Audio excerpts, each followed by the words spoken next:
ఇక ప్రధానంగా అమరావతి ఆంధ్రప్రదేశ్ రాజధాని విషయంలో జరుగుతున్నటువంటి ఈ అంటే అవినీతి ఆరోపణలు ఎక్కువగా కనిపిస్తున్నాయి.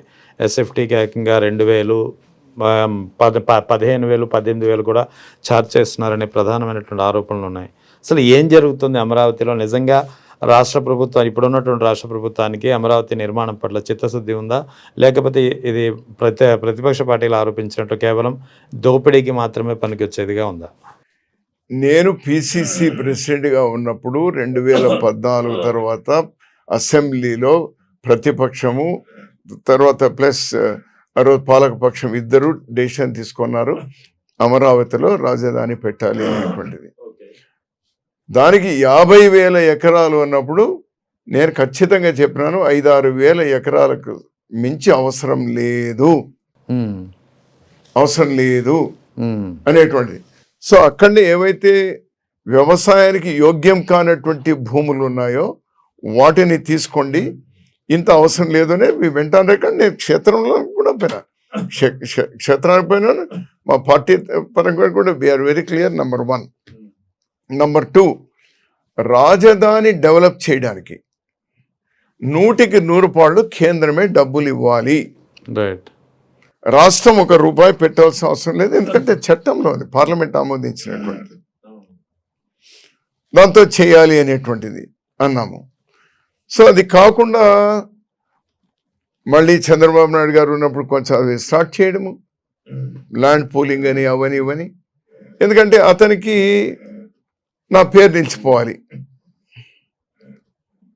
అశోక చక్రవర్తి రోడ్ల వెంబడి చెట్లు నాటించను,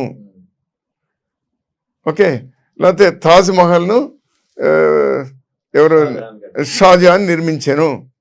సో అమరావతిని చంద్రబాబు నాయుడు గారు నిర్మించినారు. ఇది ఉండదు తప్పనిస్తే అంత అవసరం లేదు అంటాను.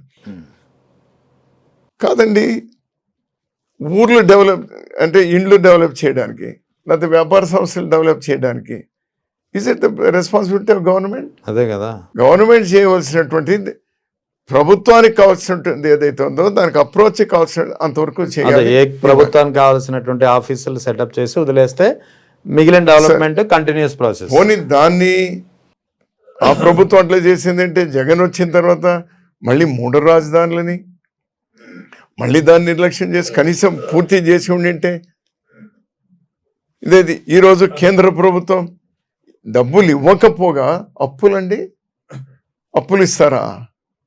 ఇప్పుడే రాష్ట్రంలో అప్పుల్లో మునిగి అవును వడ్డీలు కూడా కట్టలేకుండా, జీతాలు ఇవ్వలేకుండా, నెల పెన్షన్లు ఇవ్వలేకుండా అల్లాడిపోతా ఉంటే మళ్ళీ వాళ్ళు అప్పులు ఇవ్వడం, వీళ్ళు అప్పులు తెచ్చుకోవడమా?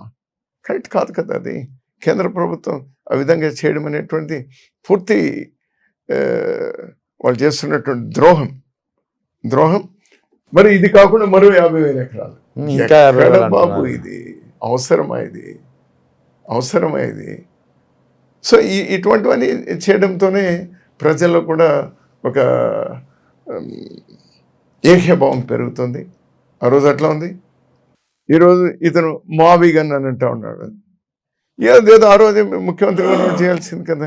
అంటే ఇవన్నీ ఎట్లా ఉందంటే ఈ దసరాలో పందెం కోళ్ళు కొట్టుకుంటున్నాయి చూడు, దసరా రోజు 2-3 రోజులు మాత్రమే ఉంటుంది మీ ప్రాంతంలో. ఇది 365 రోజులు ఈ కోళ్ళ పందెమే బాబు. కష్టం, వెరీ డిఫికల్ట్. మరి ఏం జరగబోతుంది? అమరావతినా మావిగన్నా అంటే ఏం చెప్తారు? పేర్లలో ఫెంటసీగా, లేకపోతే నువ్వు ఆ పేరు చెప్తే నేను ఈ పేరు చెప్తాను, ఇక్కడంటే నేను 3 అంటాను, ఇప్పుడు 3 ఇట్లా కాదు కాబట్టి ఇట్లా పెడుతున్నారు కాబట్టి ఇదంటే దీనివల్ల ఉపయోగం లేదు. ఇప్పటికి కూడా బాధ్యతాయుతంగా ప్రభుత్వం అనేటువంటిది మరో 50,000 ఎకరాలు మరొకటి ఇంకోటి కాకుండా పూన్నారు, కట్టినారు, చాలా డబ్బులు ఖర్చు పెట్టినారు. దాని మీద కూడా పారదర్శకంగా చేయండి. వేరే చోట ఢిల్లీలోనే 5,000 రూపాయలకు ఒక ఎస్ఎఫ్టీ కడుతున్నప్పుడు ఇక్కడ 12,000 ఎందుకు అవుతుంది అనేటువంటి చెప్పండి. అఖిలపక్షాన్ని పిలవండి, clarify why it is happening. నిజంగానే అవసరమైనటువంటి స్పెండ్ 12,000 కాదు 15,000 పెట్టండి, తప్పేం లేదు. అది ప్రభుత్వం దగ్గరే ఉంటుంది, చేసేవాడికో ఇచ్చేదేమి కాదు ప్రభుత్వం. బట్ దీనిలో ఏమైనా లీకేజెస్ ఉన్నాయా, మామూలు పరీక్షా పేపర్ లీకేజెస్ ఉన్నట్టు దీనిలో ఏమైనా లీకేజెస్ ఉన్నాయా అనేటువంటి ఒక డౌట్ ఉంది కదా, లేవనెత్తా ఉన్నారు కదా. సో ప్రభుత్వం అనేటువంటి బాధ్యత తీసుకొని ఇటువంటి చోట మీరు ఎంత మాట్లాడినా, ఎవరు సజెషన్స్ ఇచ్చినా, ఎవరి టైంలో నిర్మాణం అయిందంటే డెఫినెట్గా ఉంటుంది, దానిలో ఏం అనుమానం ఏం లేదు. మీ పేరు ఉంచుకోండి, ఎవరికి ఇబ్బంది లేదు.